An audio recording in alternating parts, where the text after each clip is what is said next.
I'm not going to lie, when I heard that news as to why Jalen Milroe didn't play in the game against South Florida, it shocked me because I thought he was a better person than that. And to go on top of that, when you throw in there that our offensive line is trash, our offensive coordinator isn't that good, our defensive coordinator isn't that good, it's a recipe for disaster.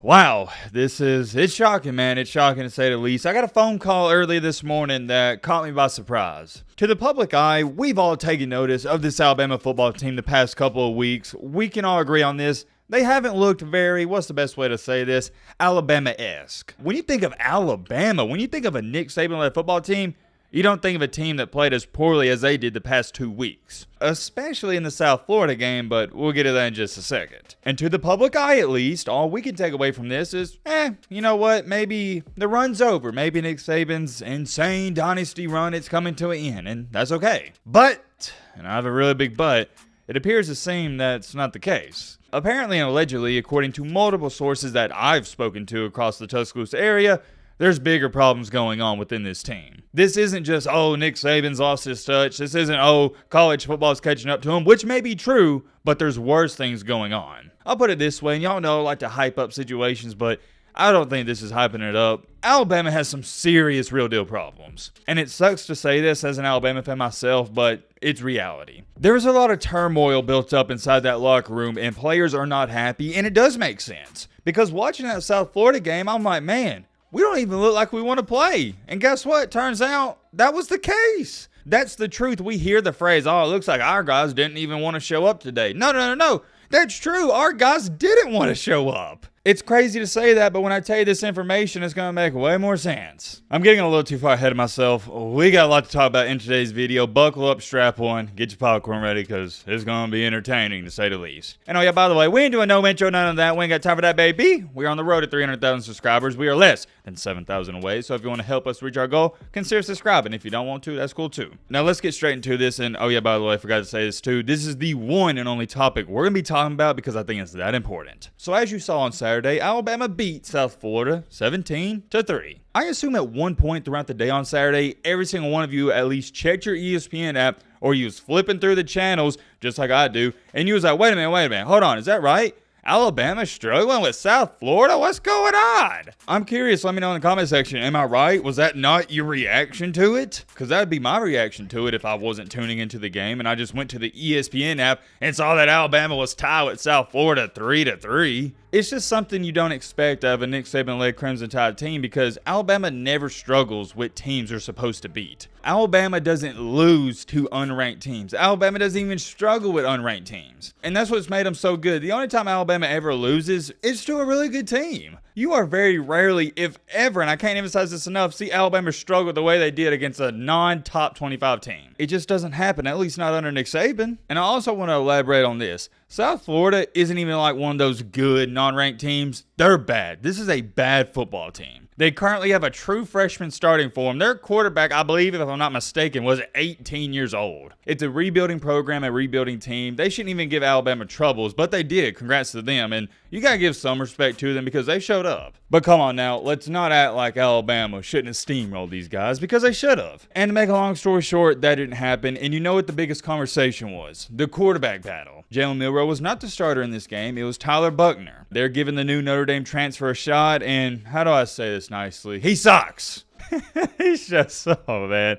Don't get me started on Buckner. He's not ever going to start for Alabama ever again. That guy's just not very good at the game of football. I'm sorry. They wound up benching him for now what is presumed as the third-string quarterback, Ty Simpson, and yeah, he played a little better, but he didn't impress me. He did okay. I'll leave it at that. He did okay. And to make an extremely long story short, Alabama, in a pitiful fashion, they wound up pulling out this game. It was pitiful, pitiful, pitiful. That is my word to describe the game. Pitiful. But as I was watching the game, I couldn't stop thinking to myself, man, why do we look so uninspired? Why do we look so unmotivating especially coming after a loss. Remember, this used to be a trademark of Alabama and Nick Saban. Nobody wanted to play that team when they were coming off of a loss because you know what was going to happen, or you knew what was going to happen. My apologies. They were about to take all that anger out on you, and you couldn't do anything about it. However, against South Florida, that didn't happen. So what was going on? And well, what do you know? There was a reason this Alabama team didn't play good against South Florida. There was a reason why these guys weren't playing to their best abilities. Apparently and allegedly, I had like 3 to 4 guys that worked for this Alabama team on the practices and stuff. I'm not going to say their names, I'm going to call them sources.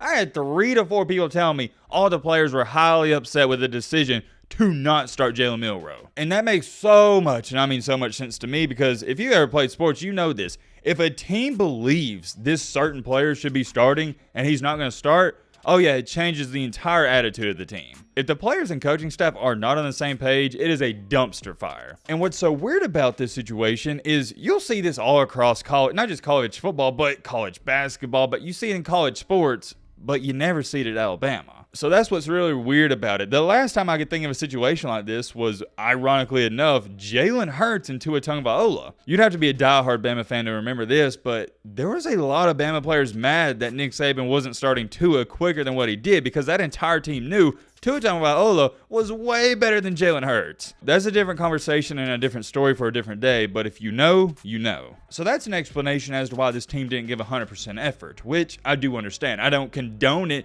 It doesn't excuse it, but I understand it. And to go on top of that, when you throw in there that our offensive line is trash, our offensive coordinator isn't that good, our defensive coordinator isn't that good, it's a recipe for disaster. We can't block, we can't run, offensive coordinator doesn't know what he's doing. It's just a mess on the offensive side of the ball. The defense, it's been the brighter side to this team, but there's still a lot of stuff they got to work on. And ladies and gentlemen, boys and girls, here's the really interesting part about all this. Here's why Jalen Milroe didn't play in that game. I've not spoken to Greg personally, but he's already came out and publicly stated, and this is Greg McElroy, by the way, very reliable source, that Jalen Milroe was having attitude problems throughout the practices. Why was he having attitude problems? Because he didn't like that he was having to share reps with Ty Simpson and Tyler Buckner. I'm not going to lie, when I heard that news as to why Jalen Milroe didn't play in the game against South Florida, it shocked me because I thought he was a better person than that. I know I've criticized him a ton for his football play, but that is just football talk. As far as it goes for him as a person, dude, I've known him to be this humble guy, extremely charismatic. He's just an overall great dude. His teammates throughout all of his years at Bama, they loved him. So yes, when news came out that he was having attitude problems, it did shock me because that's not the Jalen Milroe I know. But at the same time, I get it. If you ever played sports, you know this. Imagine you're the starting point guard for your basketball team, the starting pitcher for your baseball team, or starting shortstop, starting quarterback, whatever you played, and you get benched. Yeah, you're going to be mad. And matter of fact, I'll say this. If you don't get mad, then I think there's something wrong with you. And I understand Milroe's frustrations even more because Tyler Buckner and Ty Simpson, they're not even on the same realm as Milroe. Milroe is 2 times better than both of them. So I understand it. And that's also why in that game, I'm sure some of you saw this, Milroe was so hyped when the team was doing good, and when I think it was, Ty Simpson got that touchdown, he was running all on the field. My takeaway from that is he was trying to be a better teammate throughout the game, which I do respect that. I admire that a ton because it is hard to root for a guy that is taking your job. For all these chumps and bozos sitting on their couch eating cheesy puffs thinking it's easy to congratulate another man stealing your job, I'm here to tell you, it's not easy. So I did like that out of him, and also according to Greg McElroy, he said that's not how it went down in the practices last week. To back those statements up even more, here's what Saban had to say after the game, and it adds up to what Greg McElroy had to say. And this was referring to as to why he put in Ty Simpson over Jalen Milroe in that game. Quote unquote, I think that's an internal team thing. I think that everybody has the opportunity to respond in the right way when things don't go exactly like you want them to. We play the guys that practice the best all week long. So going off of that quote, you can tell that obviously Jalen Milroe didn't respond in a great way throughout practice. So Nick Saban was like, all right, if you don't want to respond the right way, then we're not going to play you. How about that? I hate it for Jalen Milroe, but that does add up, and it makes a ton of sense as to why he didn't play. Because we all know this, Jalen Milroe was the best quarterback on the roster, so why wouldn't he get an opportunity after Buckner? Just seems a little odd, right? Well, come to find out, he wasn't going to play regardless. So that's why I didn't see Milroe in that game whatsoever. After the game, to go on top of all of this that we've already stated, I know it's been a lot, but there's some more. On Sunday, the team had a team-only meeting. That sounds so weird to say. The team had a team-only meeting, but or not a team-only meeting, my bad. A players-only meeting, my apologies. And Tyler Booker, who's the offensive lineman, here's what he had to say about it. Quote unquote, everybody got stuff off their chest. I think everybody's on the same page now. We need to put an emphasis on togetherness. I'm not saying we weren't together, but we're just emphasizing it more now. So if I was a Bama fan, here's how I look at this. I'd take some good out of this and some bad. Let's start with the bad first. The bad is you've now found out that your team hasn't been together, and we're heading into week 4, and there's a lot of question marks. We'll leave it at that. The good is, okay, we've addressed the problem, and now we can move forward. It's not all good, and it's not all bad. I think that's more than fair to say. But me personally, I'd be leaning to more so of it's good because you're now heading in the right direction. The players, they got everything off their chest. There's a lot of anger built up, and you can just move forward with it. It's hard for me to even believe that Alabama is having this many problems. But now when I think about it, maybe it shouldn't be hard to believe. Maybe we should believe it because we're having to get new offensive coordinators and new defensive coordinators every other season. We're having to replace the best quarterback we've ever had on campus in Bryce Young. We're a fairly young team, and also Nick Saban, let's just be honest, he's on his last leg. He's only got about at max 6 to 10 years left. Now here's the big question.